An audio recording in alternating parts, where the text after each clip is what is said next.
Hello, everyone, and welcome to Biohackers Lab. I'm your host, Gary Cohen, and on today's show, I've got Geoffrey Woo. And Jeff is a co-founder and CEO of Nutribox, which is a nootropic supplement and biohacking technology company based in the US. And this company has some big name investors behind it, which one particular person that maybe a lot of listeners from around the world will know will be Marissa Mayer, who's the CEO of Yahoo. So I just want to say thanks so much for coming onto the show today, Jeff. Yeah, thanks for having me, Gary. Cool. So the reason I've got you on is because a previous guest on the show was Dr. Brianna Stubbs. And Brianna does work on your medical advisory panel, I believe, at Nutribox. Yeah, she's actually moving out to San Francisco next week. And working, we'll be joining forces and working together. Oh, fantastic! She didn't drop that one. That's a big move for her from Oxford to the west coast of the US. Yeah, that's cool. So I want to get you on because you're a biohacker and you're a nootropics guy. So we've got so many cool things that I think we could get into today, but. Maybe if we could start with is how did Nutribox actually begin? How did the whole concept behind the company start? Yeah, back in 2014, if you look at the Google trends for nootropics and biohacking, that was really when those terms started lifting off. And at the time, I had sold my first company to a company called Groupon, and was at Groupon investing out some golden handcuff clauses, essentially stock packages that keep you around. But you quickly kind of know that, hey, a big company thing wasn't my cup of tea. So I was, as an engineer, I'm a computer scientist by training. I looked at solving the meta problem of making myself smarter while not necessarily knowing what to work on next. And that very much came to be a very deep and broad area of inquiry in of itself. How does one become smarter, more productive? How do I enhance myself? So during that break period at Groupon, I was looking at biohacking forums, starting to see all the different hobbyist communities that are tinkering with all these sorts of things. I mean, it sounds like, I imagine a lot of the listeners here are biohackers in their own garages or their own kitchens, like playing with different things. And, we were very much in that vein, cutting that cloth.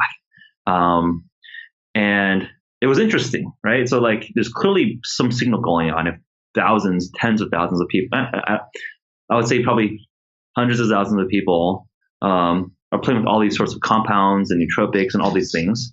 Some were absolutely insane. Some are playing with stuff that probably doesn't work and is probably snake oil. And some were playing with things that, were scheduled, some illegally, some prescription drugs. Some people are looking at research chemicals. Some people are looking at supplements. And as initially a skeptic was, looking at the space, seeing that, hey, if I could get smart, this is really cool. People are seeming to get really good results from this. And then two, let's actually bring in the critical lens of looking at clinical research papers on showing which compounds have actual trials done on healthy human volunteers, done in a randomized controlled trial, and collating the real science against the community. There were certain nootropics that really floated to the top in terms of efficacy and safety, and we wanted to, and I wanted to try them, and it was hard for me to feel really safe with a lot of the suppliers and vendors in the space 3 years ago. So I really wanted to have these nootropics for myself, and eventually the learnings I had with figuring out how to do heavy metal testing, how to do sourcing, how to get really pure ingredients, were the core building blocks of building Nutribox. And it became a service that just wasn't what I wanted, but what tens of thousands of people wanted. Mm-hmm. Yeah, so it was a pain point for you where you wanted high quality nootropics to help you, and you saw an opportunity to actually help other people at the same time. Yeah, I remember, as a computer scientist, as an engineer by training, it was really easy for me to post up a website to start gauging interest. And that first weekend I posted that link around, we had 32 pre-orders where people literally gave me their credit card number. So I was like, okay, there's clearly something here. And it was a very raw website that I was able to put together in like an afternoon. And, as a stubborn completionist type of guy, I was like, okay, like I have 32 like customers now. Let's figure out how to keep them, make them happy. Yeah. and now we have, much more than 32 people. That's because you're based in Silicon Valley, and to me, that's I live in the UK, and that's always that story of just a startup where you put the idea out there, you suddenly see there's traffic coming in, and you just know how to run with it. Yeah. I think that's the beauty of startups, especially Silicon Valley culture, where I think there's a higher risk tolerance and just a more of a gumption to just pull the trigger and put your ideas out there. The way I think about things is that if you throw out an idea and no one cares, well, then there's no loss of face because no one even noticed. If you put on an idea and people love it or they hate it, well, that's a good problem to have, because at least you're breaking out of the noise. For most people are in a very narrow band of existence. No one cares about your ideas. So if you can break out of that, all power to you. Like, pull that trigger, put yourself out there. And so you started with your Nootropics then, and you've also got a company called GoKeep, which we're going to get into. But if we could then... It's all the same company. It's just that's another product line for us. Okay. Because that's also what caught my eye, because that's coffee, and I love my coffee. So so with Nutribox then, did you said you managed to source all the high quality ingredients, because that is the problem in the nootropics field, that if you go and search for some of these compounds, it feels like you're going through dodgy backdoor alleys to try find this powder, and then you wonder, okay, it's coming in a bag from somewhere, typically some European country, and I don't know what's this quality like, and it is always a little bit disconcerting, thinking, I hope I'm getting the right stuff here. I'm not gonna do myself harm in this sense. And so when you came up with your formulation, then, because you've got, what I dig about your company is you make it really, really easy for someone, because you've got the three main types. You've got Rise, and then you've got Sprint, and you've got Yawn, don't you? Yeah. So, I mean, how easy which one should I take in the morning? Rise, because that's when you get up. Which one do I take when I go to sleep? Yawn, because that's when I want to go down. So how did you come up with those formulas? Like, why did you choose those ingredients for Rise and for the other ones? So it's definitely been an iterative process. So when we first launched Nutribox, it was just one stack, Rise, and it was a little bit of a amalgamation of what currently is Rise and what currently is Sprint. So just like kind of like a generic ones, generic like good nootropic. And it was looking at some of the most popular beginner stacks out in the forums, in the hobbyists, right? So some of the best data around nootropics on healthy humans are on Bacopa monnieri, rhodiola rosea, some of these, and they also had very low side effect profiles.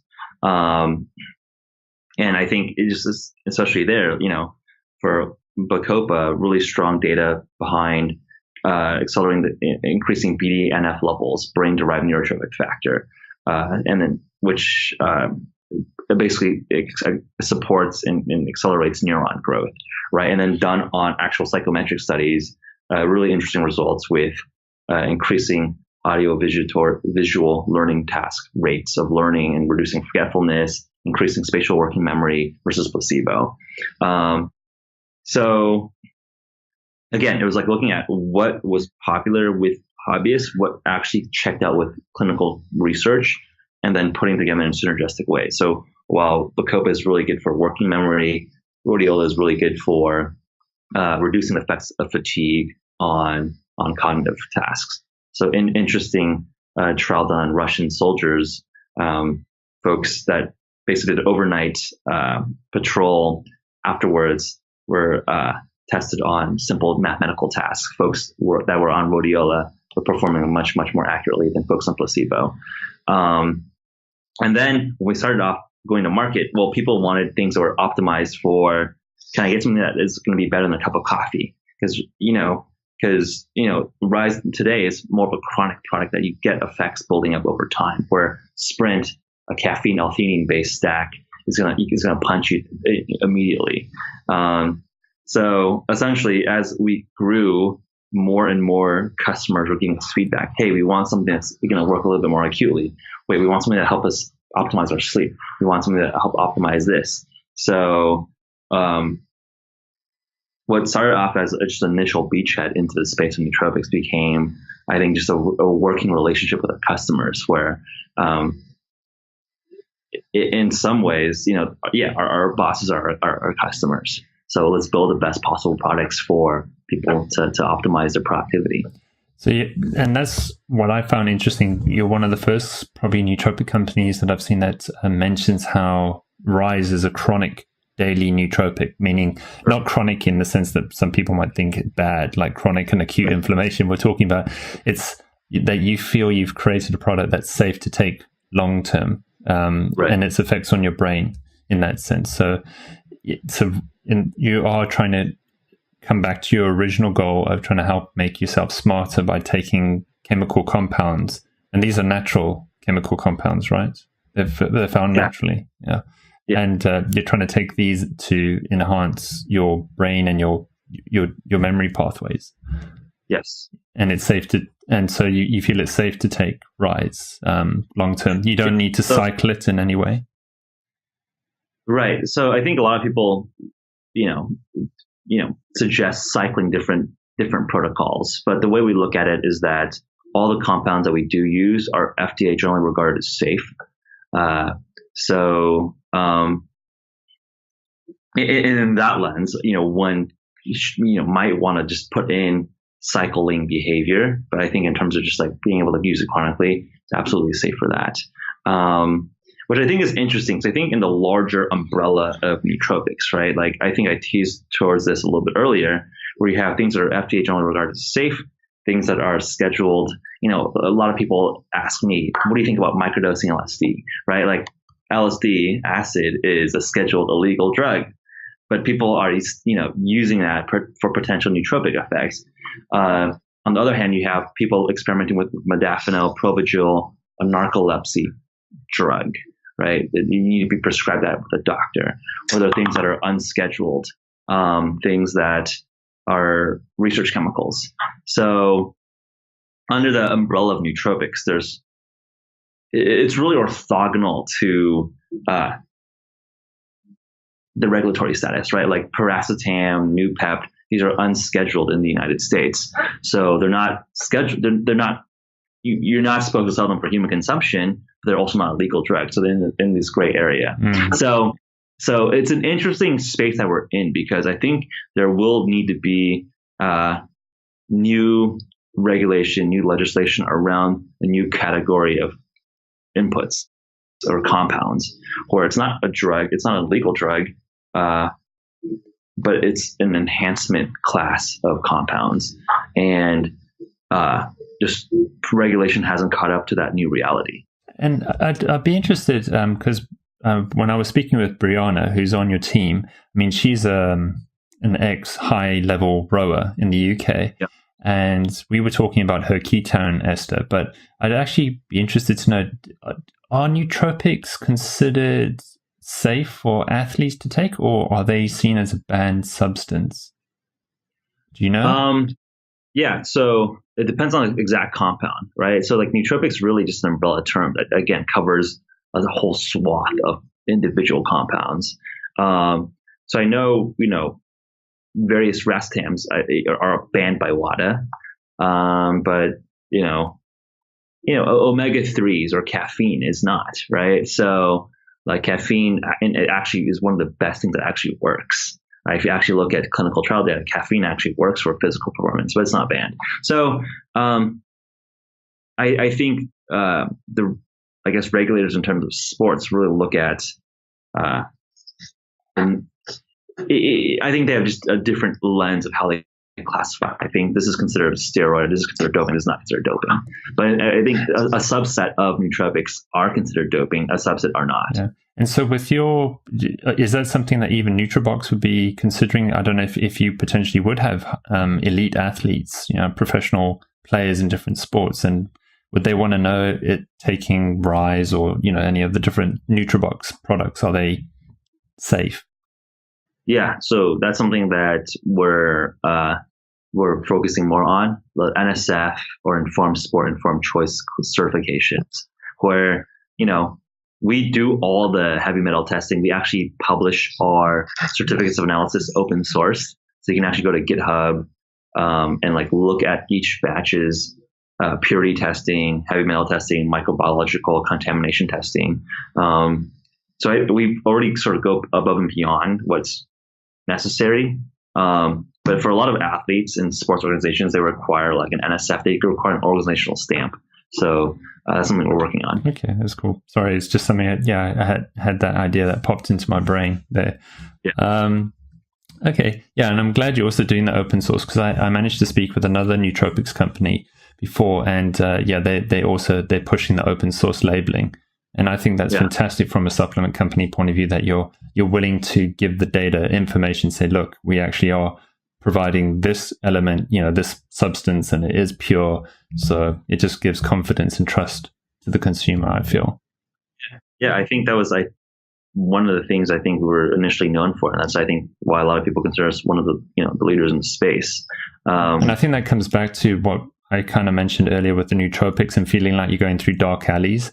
And so when you've been in that world where you want to take these substances to enhance your brain, but you felt it was very murky, and then you come to a company and they say, no, it's fine. Here, look at the full pathway. It's okay. I think, that's a biggie for people who want to take brain enhancing supplements. Yeah, I think if you look at the industry when it was, a lot of people use proprietary blends and all these things. And proprietary blend is really industry code words for kind of like whatever's on the shelf. We're going to just kind of jam in there and we can make the same label claim. That was just so stupid, from as a consumer, because what the clinical trials show. Like they use 300 milligrams of bacopa at 50% oxide rating for this trial. Like we know what is an effective dose as shown by randomized controlled trials. So why are you obfuscating that? And if I were to do other supplements on top of that, or other compounds on top of that, I should know exactly what I'm getting to my body, not just like, hey, I'm taking 1.2 grams of potentially 7 different things. I think it's a disservice to people to treat them, to hide information from them. Mm-hmm. And I think, especially when you get deeper into the N=1 experimentation and biohacking, you're your own biochemist. So you'd like to know, I've just gone and I've read an article that I need to take 2 grams of X substance. I would like to be able to source 2 grams of that and not, I have no idea what I'm getting substance. Yep. Yeah. Exactly. Yeah. Exactly. Cool. So, with the Nutribox nootropics, then your range that we just mentioned, are there any side effects that people need to know about potentially that you can think of? Yeah, I mean, I think with our Sprint stack, there's caffeine in that stack. So if one is sensitive to caffeine, there's caffeine in that stack. But in general, we had essentially no serious adverse reactions. And that's what I like about natural nootropics versus as you mentioned, the pharmaceutical ones. When you start getting into your modafinils, you just have no idea what's going to happen down that route because it's hardcore. So, yeah. Well, I mean, I think hardcore, not hardcore. I mean, I think if you look at some of the data, one of the components in Rise has as strong effects as modafinil, apparently, and this is a meta-analysis published by this Australian group. So, I mean, I think it's like, again, the way I look at it is that regulation and effectiveness is not necessarily correlated. It is in some ways kind of arbitrary. So I think we're looking at the data of how these things work, and then 2. Basically, typically, like companies that actually follow regulation tend to keep the higher standards, right? If you are okay selling unscheduled compounds, well, maybe you're not as careful, or you're likely not as careful around heavy metal testing, all the other safety testing that one would want. Mm. So I think there's just like a lot of correlations in terms of hardcoreness, right? If you're like getting modafinil off the street, like that's maybe a step above buying ecstasy pills off of a drug dealer, right? Like it's that same level of like, hey, we're okay dealing with sketchy things. Mm-hmm. And I'm always interested when looking at supplements too. I feel sometimes it's hard for the user to understand like how much they should take or when is the best time to take it. Can you give any tips on your nootropics as to, is it before food, with food, after food, or, you know, if you're a big guy like me, do I follow that, or do I have to actually increase the amount that I take versus someone who might be more petite? Do you have any guidance on that? Yeah, so we like we recommend Rise and KADO-3 first thing in the morning, tall glass of water, and then Sprint as opposed to late afternoon or early afternoon or late morning. Tea, coffee. You can use Sprint, and then Yawn is really good for jet lag and getting over that. And then we do have people experimenting with different levels of 2-3 pills. One of our investors is a general partner at Andreessen Horowitz. He's also a professor at Stanford in chemistry and computational biology. He's taking 3 KADO-3 pills as opposed to 2. So people are experimenting with different ratios, and he really thinks that 3 is better for him than 2. Okay.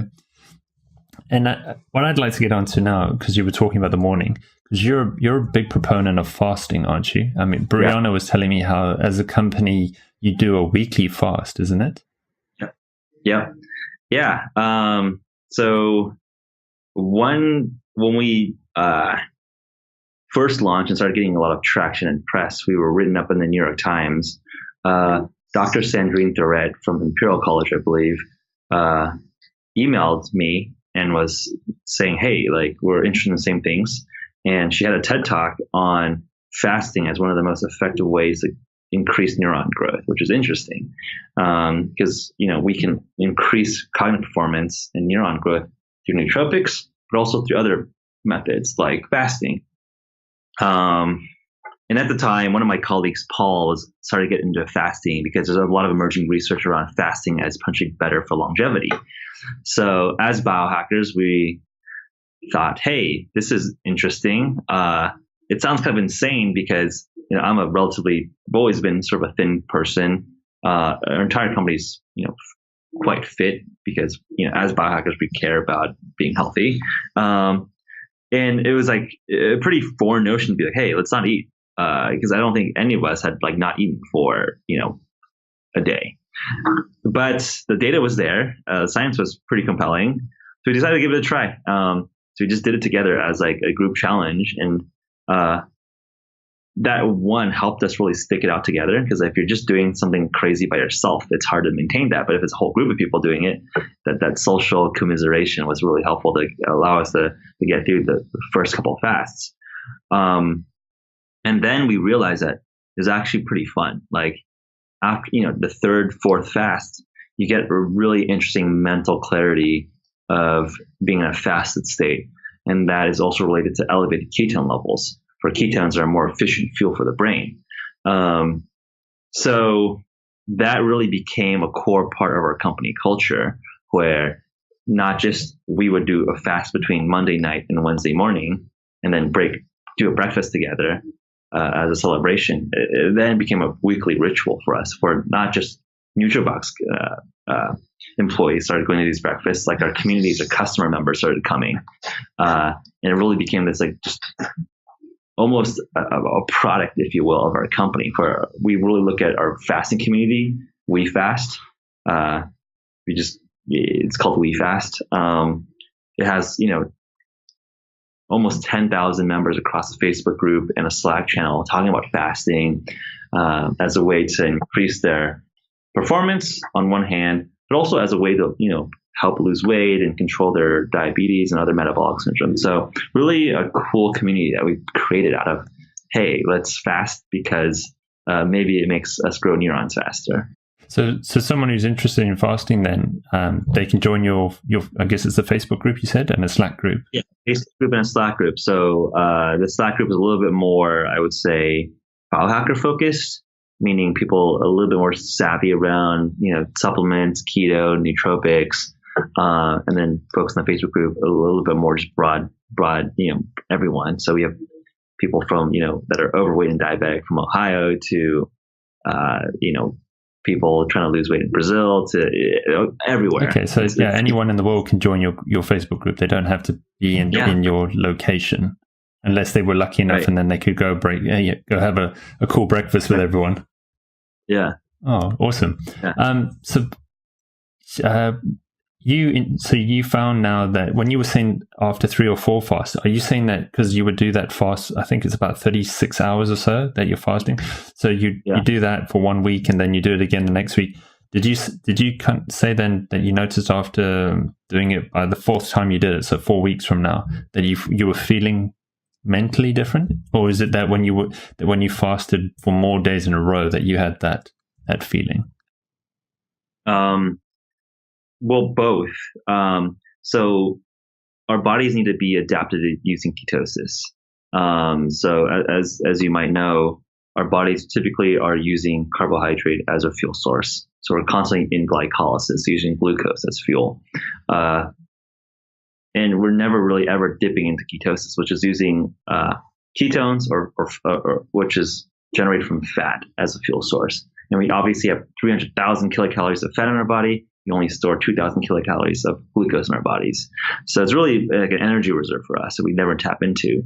And just our internal biotechnology is not adapted because we're just so used to using glycolysis. We're not ready to shift into ketosis. So our bodies have become quite inefficient, unused to being in ketosis. So after a couple of times, your body's like, hey, this is a normal pathway. We start from the enzymes to actually, go in this pathway. Yeah.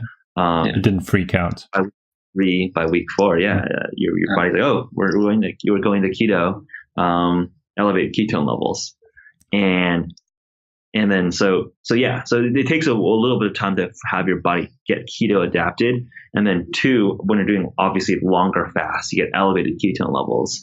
So we had talked to Brianna.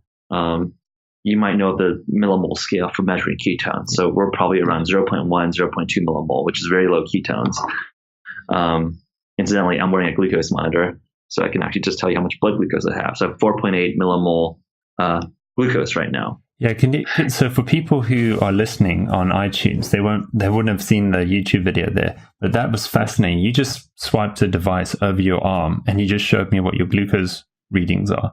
Yes. So I'm wearing a quasi implant. So it's a little disc, and there's actually a needle that penetrates my skin and is essentially sampling my blood. So I basically have this in for 2 weeks at a time, where it really allows me to understand and control and manipulate, at least on the output side, my blood glucose levels. Yeah, I mean, that's because I'm a big proponent of using postprandial testing to help educate people, so after a meal to look at any glucose spikes. Yeah. And with something like that, you'll be able to monitor it as many times as you want because you just swipe it over, right? Yeah. It's basically, there's a Bluetooth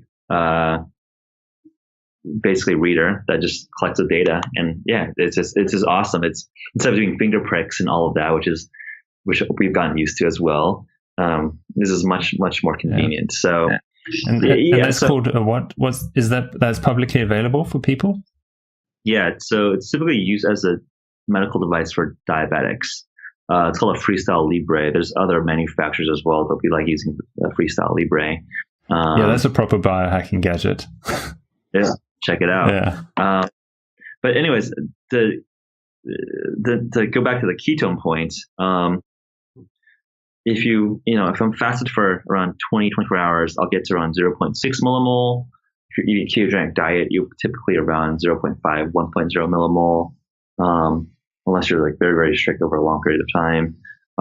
When I do 3 days of fasting, I'll get around 2.5 millimole ketone. If I go to do 7 days of fasting, I'll hit up to like 5.4 millimoles of ketones. And obviously the higher amounts of ketones, the more sort of subjective, interesting head rush that you have. Yeah, I've heard about it. Like a keto buzz is how some people explain it over their scalp and their brain. It's a different sensory feeling that they have when they're in deep ketosis from fasting. Yeah. No, it is cool. And obviously, and you take nootropics in that state too. Yeah. So you're like supercharging it. Yeah, exactly. It's working on different pathways, right? So ketones work on fueling the brain through an alternate fuel source, and then nootropics, operate in a different pathway. So yeah, I mean, they would synergize as opposed to like cancel each other out. Okay. And I wanted to ask you too, because you're based in Silicon Valley. So I saw fasting is becoming quite popular in Silicon Valley, and there was even today someone that who made the news headlines. CNBC. Yeah. Phil Libin, who, as some might know, was the former co-founder CEO of Evernote, a popular note-taking app. I just saw him last week. He's lost a ton of weight doing fasting. I mean, I think I would like to say that we were a part of making this a thing in Silicon Valley. If you look at some of the literature, 2 years ago, was talking about how this startup was everyone is fasting, and we have this fasting community of thousands of people joining, around the world in Silicon Valley fasting with us. I think if you look at the data is clear that especially in our, first world countries like UK, like the United States, people have skyrocketing cases of metabolic syndrome, diabetes, obesity, Alzheimer's, and a lot of that is likely driven by the fact that we're over consuming all the time. One analogy I like to make is that think about the notion of working out exercise.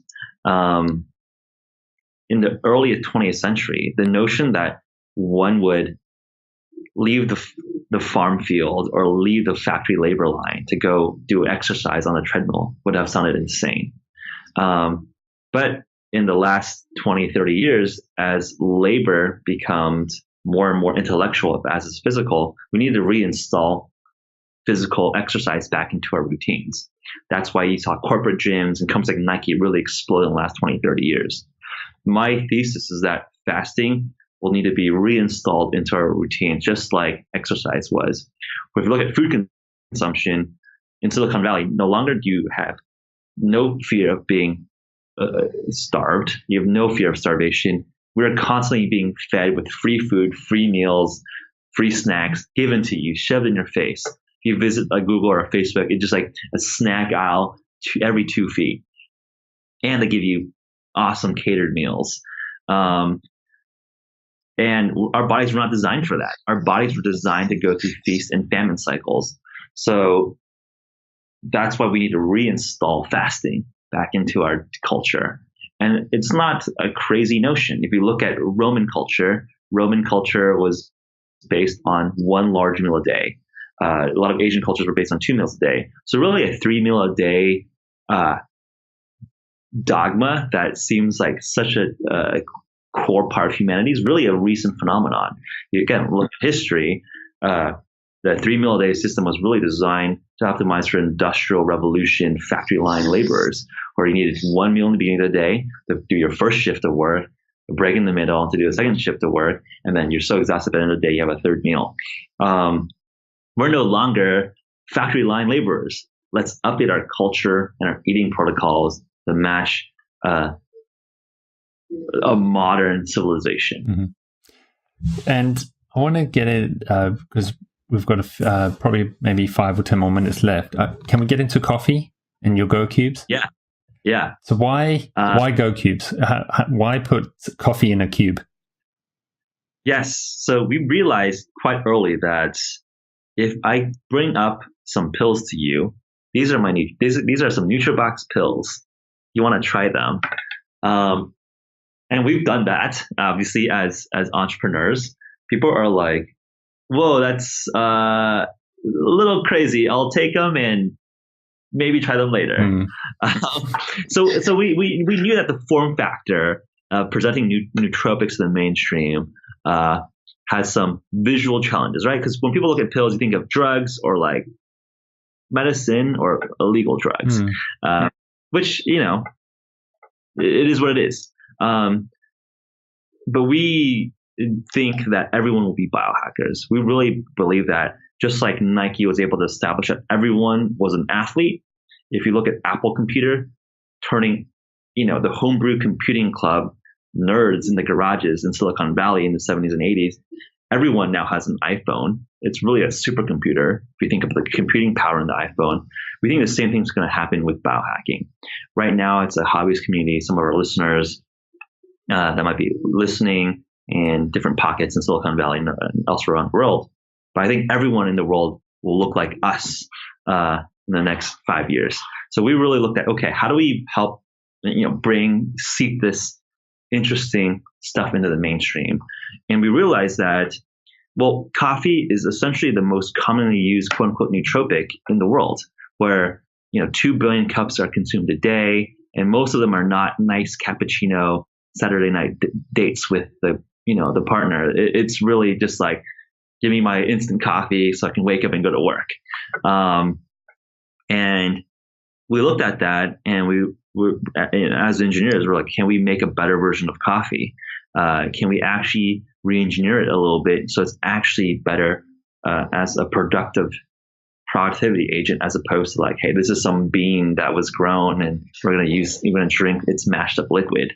So that's where the genesis of GoKeep started. So I was like, okay, one, we think that we need to innovate around the form factors of nootropics, and then two, what better place to start than just reinventing coffee for something that's more portable, more modular, where you know exactly how much caffeine you're getting, and then adding other nootropics like L-theanine that synergize really well with caffeine. Because I saw a recent post, well, I think it was a food science article, how your cup of coffee at your local coffee house isn't the same in milligrams of caffeine per day. So you're getting your same drink every day. Variance crazy. Yeah, it depends on the barista, depends on the steam time, the espresso, depends on the bean. Yeah, the variance is like 50 milligrams, 150 milligrams, right? Like, especially as biohackers, we need to be very precise. And for each cube of GoKeeps, you have 50 milligrams of caffeine, 100 milligrams of L-theanine. We know exactly the modular dose of these active compounds. And then obviously we can continue to iterate and improve as we do more and more clinical trials. Mm-hmm. So for like the coffee bean, you're not evolving. Yeah. So the caffeine you get in there, it's not. Is it from a coffee bean that you're getting that caffeine? Natural caffeine. Yeah. Okay, and then the flavoring is also natural flavoring, is it? Or how does that work? Because you've got different flavors too. Yeah, so we use Brazilian coffee beans as the core, as part of the flavoring. And then we have, a mocha, a latte, and a drip coffee specific flavors. So a little bit more chocolatey coffee, a little bit more milky coffee, and a little bit more just coffee. Okay.